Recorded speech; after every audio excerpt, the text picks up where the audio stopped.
CBN Meio Ambiente e Sustentabilidade, com Marco Bravo. Marco Bravo, bom dia. Bom dia, Patrícia. Bom dia, ouvintes da Rádio CBN. Gente, Marco Bravo com a gente aqui no estúdio. Quem tá no YouTube tá vendo a gente, né? Gente, ali, ó, no YouTube.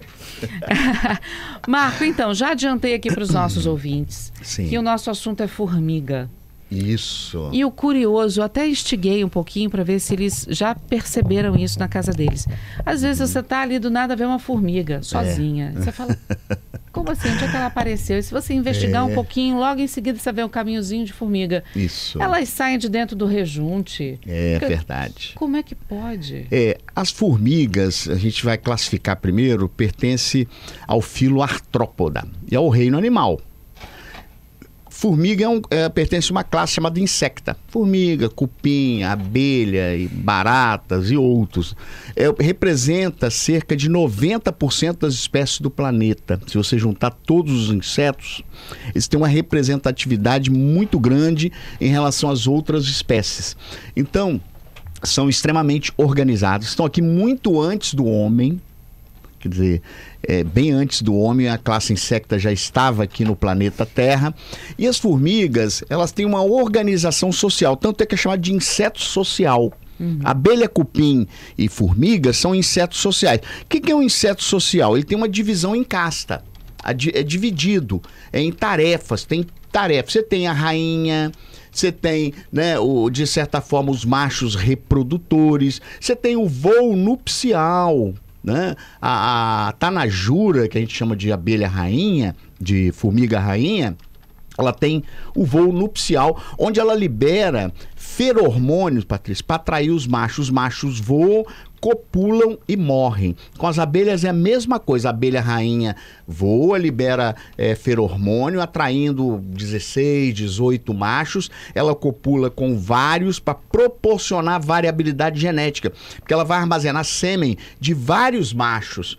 Isso, de certa forma, propiciou que ela estivesse aqui até hoje, porque isso cria uma condição favorável que nós chamamos de variabilidade genética.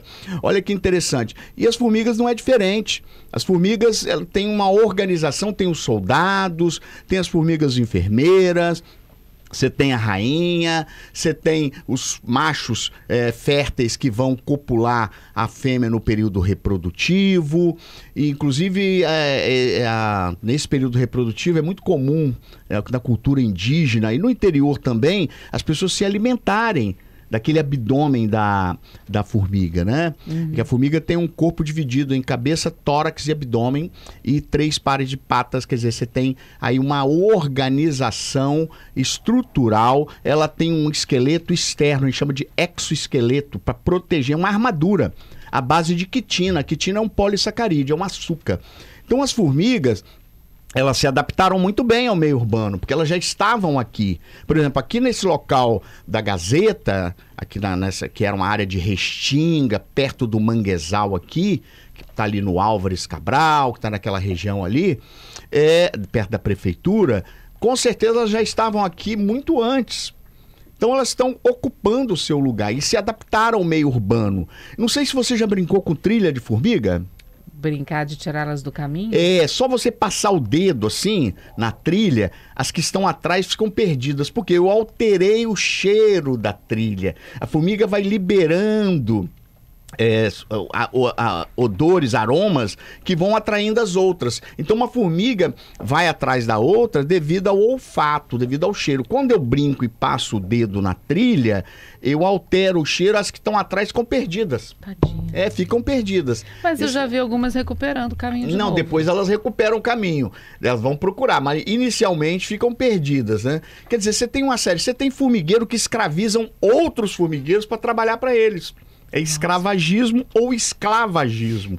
Então, se a gente parar para refletir, tem uma série de histórias que a gente poderia contar aqui. Você sabe como é que faz? As formigas, geralmente maiores, matam a rainha do outro formigueiro com formigas menores. E lá depositam ovos especiais que vão formar a rainha. Então, a rainha, na verdade, daquele outro formigueiro, pertence à espécie que invadiu. Então ela passa a dominar e obrigar aquelas formigas a trabalhar para o outro formigueiro. Gente do céu. E o que formiga se alimenta, hein? Interessante. Né? De criança a gente aprende que é açúcar. Açúcar, é. Na verdade, folhas, né? Trabalham muito a questão da cigarra e da formiga, essa história interessantíssima. As formigas trabalham, por exemplo, nas folhas, elas levam as folhas para o formigueiro, as folhas lá são depositadas num determinado local, sobre a ação da umidade daquele ambiente ali, elas vão ficar impregnadas de fungos, e é justamente o polissacarídeo desses fungos que se servem de alimento para as formigas. Então ela não se alimenta da folha e não se alimenta do açúcar. O açúcar é uma fonte de energia para desenvolvimento dos fungos, que vão gerar esse açúcar, esse polissacarídeo, que as formigas vão se alimentar. Agora, deixa eu te perguntar. A gente, às vezes, quando é criança, né, ouve falar, a formiga faz bom pra vista, né? Você já viu algum tamanduá de óculos? Essa brincadeirinha sempre roda. Verdade. Mas a formiga, ela anda no lixo também. Às vezes as pessoas veem formiga e não maldam a formiga como maldam, por exemplo, uma barata, né? Qual o perigo da formiga? Olha, a formiga é o maior transmissor de doenças do planeta Terra. Olha isso. Não tem nada que transmite porque ela não para. No hospital é um caos quando você encontra um formigueiro. Nós tínhamos aqui um senhor, não me lembro o nome dele, que ele era especialista em combate à formiga nos hospitais. Porque se tiver formiga no hospital, ela acaba transmitindo infecção hospitalar. Porque ela passa na cozinha, passa no necrotério, passa no lixo, onde tem curativos, onde tem restos de órgãos, vai para o paciente, cai na sopa, cai na alimentação que vai ser servida ao paciente, quer dizer, ela passa a contaminar o local. O que ele fazia? Ele eliminava a rainha. Então não usava, porque no hospital eu não posso usar inseticida, não posso usar veneno, porque o ambiente precisa ser esterilizado, tem pessoas que estão extremamente vulneráveis a nível imunológico. Então ele identificava o local do formigueiro, ele colocava um corante, uma estrutura que coloria as formigas para seguir as formigas. As formigas chegavam no formigueiro, lá ele eliminava a rainha. Se matou a rainha e matou as futuras rainhas, acabou o formigueiro. Porque não tem... Só a rainha é fértil num formigueiro, numa colmeia, no cupinzeiro. Vai depender da espécie, mas o tempo é curto. Porém, ela tem um ciclo muito rápido, né? Curto dia, semanas? Semanas. Você tem, por exemplo, mosquitos que vivem dias. Então, os insetos, eles têm uma variedade, como eu disse logo no início, é o maior número de espécies do planeta Terra, está na classe insecta. Então, tem formigas de semanas, tem formigas que vivem um pouquinho mais, um pouquinho menos. Vai depender da espécie, né? Bom, as pessoas, às vezes... comem alguma coisa que possa ter uma formiguinha ou outra, ou tem formiga no pote de açúcar, vai lá, coloca no café. Nunca, né? Nunca. Primeiro, vamos parar de consumir açúcar, né?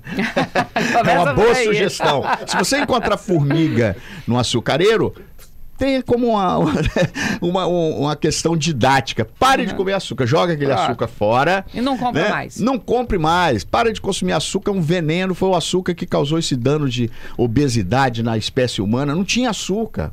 Açúcar veio do século XIX para cá, a gente passou a usar o açúcar e você viu o que ele causou, né? Pergunta do Hélio aqui, muito interessante. Casa que tem formiga é indicação de casa suja? Não é indicação de casa suja, porque as formigas... Agora, se você deixar restos alimentares, você vai atrair barata, você vai atrair formiga, você vai atrair rato. Então, o ideal é sempre manter a casa devidamente higienizada, né?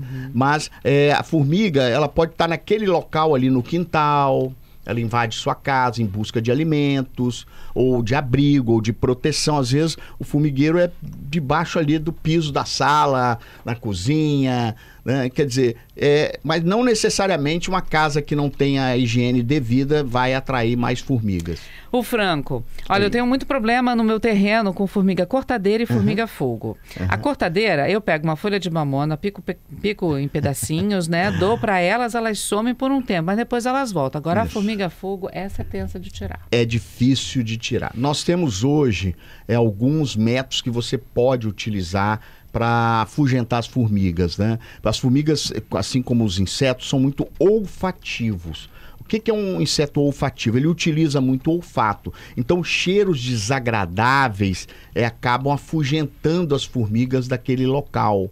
Tem muita gente que usa naftalina, outros usam algumas folhas de ervas medicinais, que acabam afugentando. Você sabe que a formiga, quando você se aproxima dela, ela libera ácido fórmico. Ela joga jatos em você, só que você não percebe.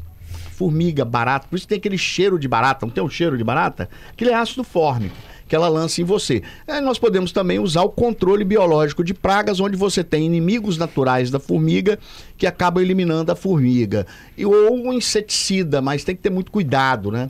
Quando a gente fala, por exemplo, nós temos um produto que se chama isca, que são em grânulos, que você coloca nessas formigas cortadeiras, já lá no campo, né? Que ela está cortando o café, está cortando o feijão, a soja. Então você vai fazer um controle daquele produto químico, ele é carregado pelas formigas, chegando lá no formigueiro, ele entra em combustão, ele libera um gás e o gás mata todo formigueiro. Curiosidade do Guto, que também é de muita gente. Eu moro no 12º andar, mas se eu colocar um pedaço de bolo na pia, do nada aparece aquelas formiguinhas bem pequenininhas de onde elas surgem. Elas estão ali no elevador, é que são meio invisíveis, a gente não percebe muito a formiga no dia a dia, mas quando você coloca um tipo de alimento, principalmente à base de açúcar, que ela vai utilizar aquele açúcar como fonte de nutrientes para se alimentar depois, para desenvolver os fungos, como eu disse anteriormente. Quer dizer, você vai encontrar formiga em todos os lugares. Tem um dado estatístico, esse dado não é muito preciso, que 60% das casas tem formiga. Eu acho até que mais, né? Nossa. É difícil. Dois ouvintes questionando aqui, olha, tem formiga que é feita em farofa. Torradinha, frita. O abdômen das rainhas. Faz mal? Não, é rico em quitina, é crocante. Na minha infância eu comi também. Mas de onde eles tiram essas formigas? As crianças comiam. Fazia farofa quando tinha o voo nupcial, as crianças todas no interior saíam correndo atrás das formigas, das tanajuras, para recolher o abdômen. As mães já lavavam, aquilo era uma farra, né? Foi uma vez, acho que 2 vezes que eu consumi, com 8, 9 anos. Quer dizer, fazia farofa ali, os índios consomem muito insetos, né? Os insetos talvez vai ser o alimento do futuro. Mas né? O inseto da mata é diferente do inseto do meio urbano, não é? Mas você vai lavar, né? Esterilizar, o fogo também acaba esterilizando, então não tem problema. Vai aquecer. Não, acredito que não. Mas hoje não tem, a gente não acha mais tanajura. Esse voo nupcial a gente achava muito no interior, né? As rainhas voando, atraindo os machos. Aquilo era uma festa no interior, né? Agora vamos lá, pergunta do Gladson pra gente encerrar. Então eu poderia dizer que ambientes com formiga é um grande sinal de alerta para a saúde do humano, né, da pessoa que mora nesse ambiente, que ele precisa ser melhor higienizado. E outra, se acabarem as formigas, que prejuízo isso traz para a natureza? Tamanduá vai morrer de fome, né? Mas as formigas são muito importantes, elas aeram o solo, elas de certa forma melhoram a qualidade do solo, porque elas acabam levando folhas para o subsolo, essas folhas entram em decomposição, então elas adubam o solo, elas melhoram a questão da oxigenação do solo, as raízes respiram, a raiz das plantas respiram. Então lá no solo, se o solo estiver compactado, então onde tem formiga, dependendo do ambiente de floresta, lógico, vai ter um controle biológico de pragas. Você tem tamanduá, você tem aves, você tem anfíbios que consomem formigas, mas você vai ter um controle. Mas onde tem formiga, o solo é fértil, aerado, entra oxigênio, melhora a drenagem do solo, são extremamente importantes. Então, sem as formigas, nós teríamos prejuízos incalculáveis no planeta Terra. As abelhas, principalmente, quando a gente fala de abelhas, as abelhas são importantíssimas na polinização, na melhoria da produtividade agrícola. As formigas também, porque acabam adubando o solo. Legal. Olha, eu falei que era a última, mas o Antônio mandou uma pergunta, nada a ver com formiga, tá? Ele fala de uma baratinha pequena, amarelinha, que gosta muito de ficar na cozinha e que é muito difícil de acabar com elas. Tem algum veneno apropriado? Eu nunca sei. Essa baratinha, aquela baratinha pequenininha, ela geralmente tá ali porque tem excesso de alimento. Acho que tem que fechar melhor os alimentos, olhar a caixa de gordura, olhar toda a parte de drenagem da casa, fazer uma limpeza. Se você faz uma bela higienização da casa, já vai diminuir bastante, e usar produtos, né? Produtos químicos, no caso inseticidas para combater. Tem muita gente que coloca folha de louro nas gavetas, ajuda bastante. Naftalina, porque são insetos olfativos, utilizam o olfato muitas vezes para se direcionar, para se reproduzir. Então, se tem um cheiro, um odor desagradável, não usa citronela para, né, como repelente de mosquito, porque é olfativo também o mosquito. Tá certo. Marco Bravo, obrigada mais uma vez. Até quarta-feira que vem. Obrigada por responder aqui todos os nossos ouvintes. Isso, eu que agradeço. Essa questão do YouTube eu acho que é sensacional, vai melhorar bastante. Nós agora temos, né, imagens, podem participar, né, fazer suas críticas e sugestões, serão sempre muito bem-vindas. Um grande abraço a todos os ouvintes da Rádio CBN.